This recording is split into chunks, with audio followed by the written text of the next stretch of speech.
হাওড়া ব্রিজের ওপর এক ভয়াবহ পথ দুর্ঘটনায় জখম হলেন অন্তত ১৩ জন বাস যাত্রী। সোমবার সকালে একটি দ্রুতগতির সরকারি বাস নিয়ন্ত্রণ হারিয়ে ব্রিজের লোহার পিলারে সজোরে ধাক্কা মারে। ধাক্কার তীব্রতায় বাসের সামনের অংশটি ক্ষতিগ্রস্ত হয় এবং ভেতরে থাকা যাত্রীদের মধ্যে হুড়োহুড়ি পড়ে যায়। খবর পেয়ে পুলিশ ও উদ্ধারকারী দল দ্রুত ঘটনাস্থলে পৌঁছে আহতদের উদ্ধার করে স্থানীয় হাসপাতালে চিকিৎসার জন্য পাঠায়। দুর্ঘটনাগ্রস্ত বাসটিকে সরিয়ে বর্তমানে ব্রিজের উপর যান চলাচল স্বাভাবিক করে পুলিশ।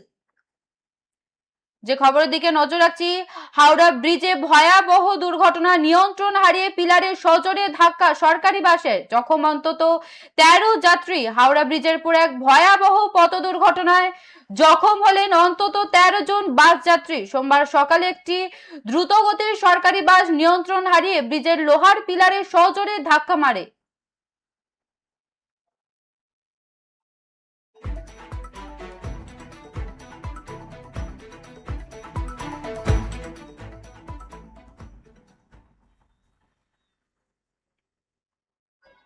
এ বিষয়ে বিস্তারিত জানবো, টেলিফোন লাইনে রয়েছে আমাদের প্রতিনিধি রমেশ পোরেল। রমেশ, আহত ব্যক্তিদের শারীরিক অবস্থা এখন কেমন?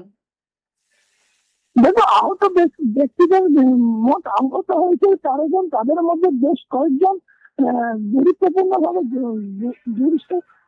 কিন্তু জখম হয়। তাদেরকে হাওড়া হাসপাতালে চিকিৎসার পর তাদেরকে কলকাতা মেডিকেল কলেজে চিকিৎসার জন্য পাঠানো হয় এবং বেশ কয়েকজনকে হাওড়া হাসপাতালে চিকিৎসার পর কিন্তু ছেড়ে দেওয়া হয়।